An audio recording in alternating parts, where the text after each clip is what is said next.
How lost start. Lost start one. Most of us have a different ways when lost start. Okay, so for especially for me, I've noticed that one before my period and after my period. Okay, and I used to feel when in that period I used to feel the needs to watch love movies or sad things. You see, a little bit toxic. How are you, my dear Game Changers Life team? I hope you are doing well. I hope your week is thriving as you want.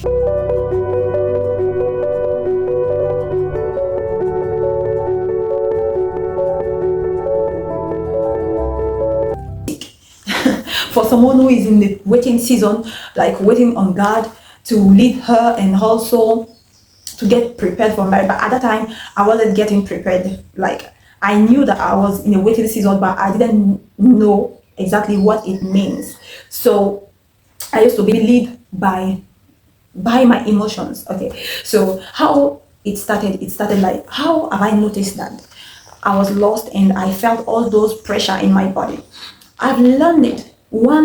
First of all, when I was in high school, I realized that every time I used to pursue all those emotions in my body, or the thought, like the pressure I felt in my body, I used to pursue it and go put myself out there and satisfy my flesh. I used to fail on my school exam. I used to lose many things like money. I've started invest or entrepreneurship. My journey as entrepreneur started before this day. Okay, when I was in a high school, I used to start this. So I realized that when the things, in fact, the business could start good and after be drained, like log off. And I've noticed that once. And the second time, I was in a university. Yes, I was in a university, and also I was around a guy who used to talk to me about his adventures, how he used to date many girls, how he used to have affairs with his friends. I was like, really? And indirectly, I didn't know that I was nurtured by him, by his fantasy, by all those things he had in his past. And I didn't know that I was the next friend who will have, like, we didn't go further, okay, but all those touch things, kisses, things happened. Okay, so in that period, I wasn't so close to God too. In my first years in university, I wasn't so close to God, and I felt the need to talk to someone. Okay, I felt the need to talk to someone, to be heard by someone, to talk. Like, there's something in me I wanted to pour in people, but I didn't notice it was a gift that I wanted to master.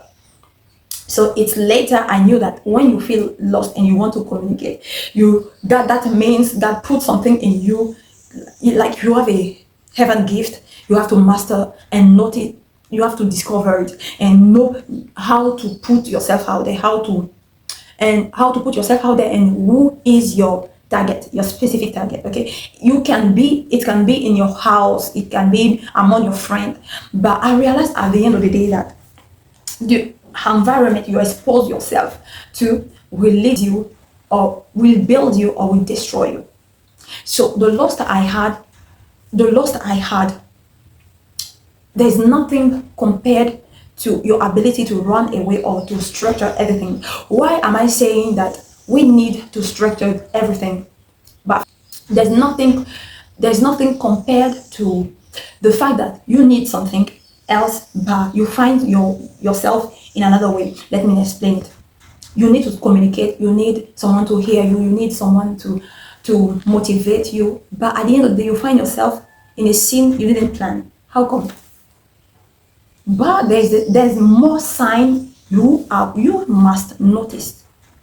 So I don't want to give you a generic formula here to say when you feel that, do that, do this, do this. No, I have a listed things, but you will recognize yourself in this, and you will do as you a specific one. You should behave to get away from that kind of lust. I don't want you to notice only your lust or the pressure around yourself in the period moment, okay? Because in the life of a human being, there's a moment where you are like very strong, and after a week is not.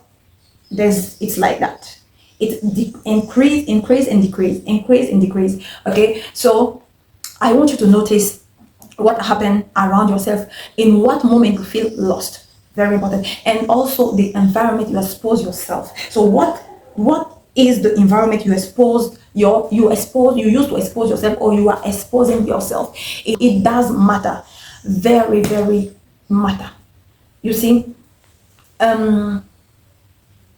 when I was in the secondary school, I think I was struggling in mathematics.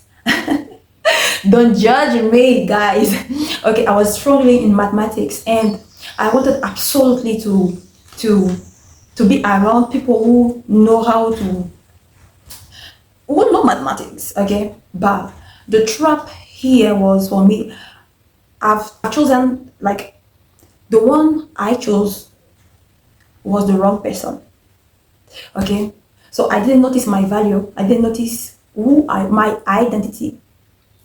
So even though that person look like they can help you, but watch out your identity, your values, how that person behaves, how that person matters. Because at the end of the day, you can say that, me, I just want him to help me work out, or do this or do that. It don't matter how that person behaves. Very important. Because the person I used to expose myself around, like, I will not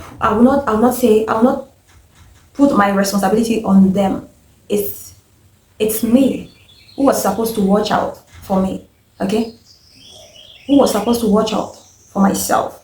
So when I exposed myself around them, at the end of the day, they didn't cheat me. Oh my gosh, what is this? Cheat? Is it cheat? Oh no, cheat is cheat, guys. This English things is not easy at all. So they didn't teach me what they were supposed to do, but there was like a distraction for me. That wasn't the purpose.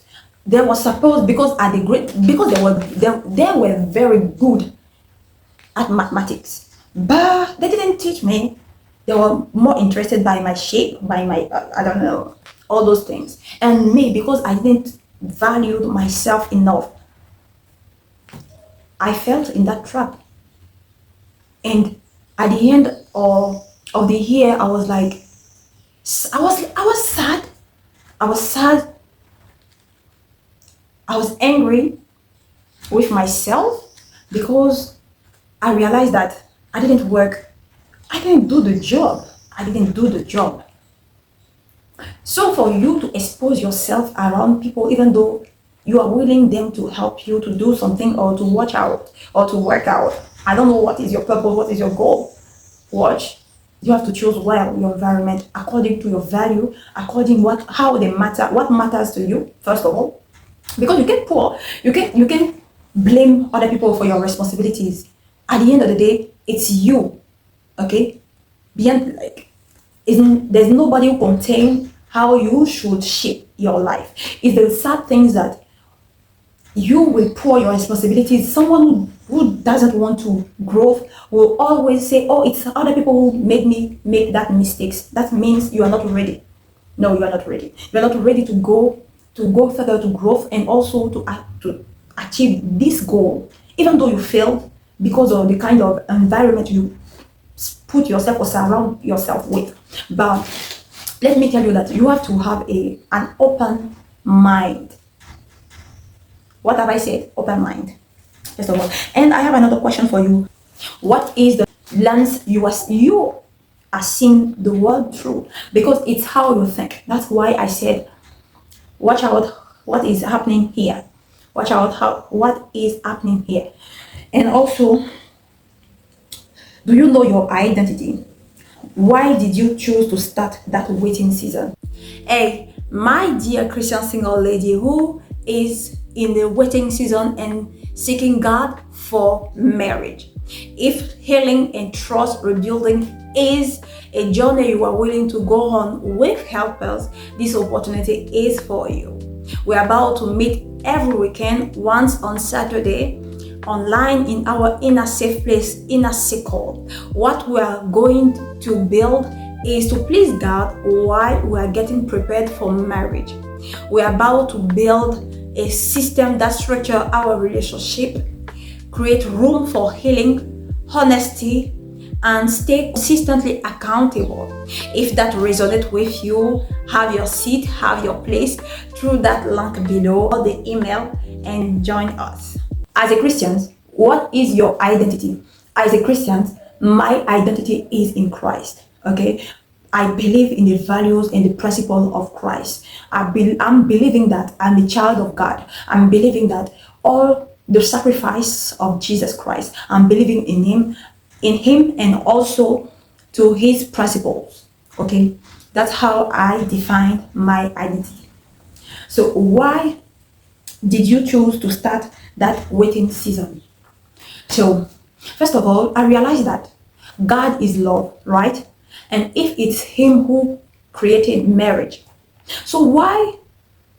First of all, I realized that all the guys who coming to my way was like, oh, you have a good shape. It's not a bad thing, okay? But after that, is there another things you have noticed on me, or it's only my shape, or because I'm beautiful, I have a pretty face, or what? And I used to question myself about that. Why can't we find someone that can like date us according to God's way? That's why I can bring that faith-based relationship framework. Okay, that's why I've created the faith-based relationship framework. And by the way, I have a gift for you, a free guide.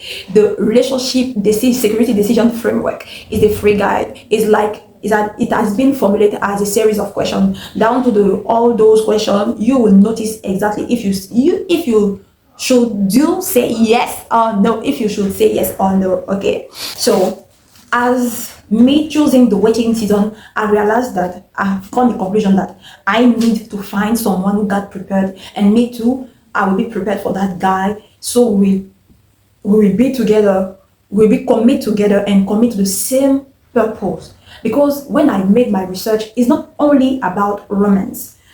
When you ask people who have been married for 20 years, 30 years, they will tell you that romance is the sparkle things about marriage. After that, there's a lot of things, responsibility, and you have to be committed to a purpose together. That's why they can say that that person will implement you, you will implement that person too. So when you find yourself in difficult season, because you are together commit to the same purpose, you will fight for that love. If it's only emotion, that emotion will vanish. It was very important for me to start to ask you that. Why? Because if you don't know your identity, why you do want to date in God's way, why you do want to follow God's way to date, you will be lost. You will be lost. Okay. And why do you think God has prepared someone out there for you? Why do you think God has prepared for someone for you out there? And also are you preparing yourself? So someone will say that, why am I going to prepare myself? We made together, we share, we have the same value, and that's it. Why am I going to prepare myself? I will just follow my life. I will just live my life, and that's it. You attract who you are, how you think, and how you behave. Attract the person you are supposed to be. So when you watch out of your life, when you observe your life and see the kind of people you are attracting, don't you think there's something wrong with you? before you accuse other people that every time I want to wait on God, I'm attracting married man or that kind of man. Yeah, the enemy will test you to see if your yes is yes, if your no is no. That is part of the approval of God, to see if he can trust you to release that guy he has prepared for you. So if you truly believe in God, if you I truly believe in God, you have to prepare yourself. And the formula I want to give you here is, first of all, notice how your lust begin, how you feel drawn, how things start. So you will not expose yourself out there with the bad news. It's not that people are bad, but maybe it's you who are not who have not met for them. Maybe it's you according to your value, according to what you want in life. They are not meant for you. That's it. So watch out of your values, of how lost start. And in that formula, I want you, my dear single ladies, to notice that before your period and currently in your period and after your period, how you behave. How do you behave? How do you behave? Very important to notice how you behave. You have to accommodate that formula to you and according to your core needs, according to your values. Okay, you have to accommodate it according to your personal self. This formula I gave you here is for you to watch out to yourself and say, I've noticed this, I've noticed that. So that's how we deal with lust and pressure. I hope you love this episode. Me, I love it a lot. I will see you in the next video, in the next episode. Until then, take care of yourself and don't forget to subscribe, like, and share. I love you guys. And God loves you too. See you.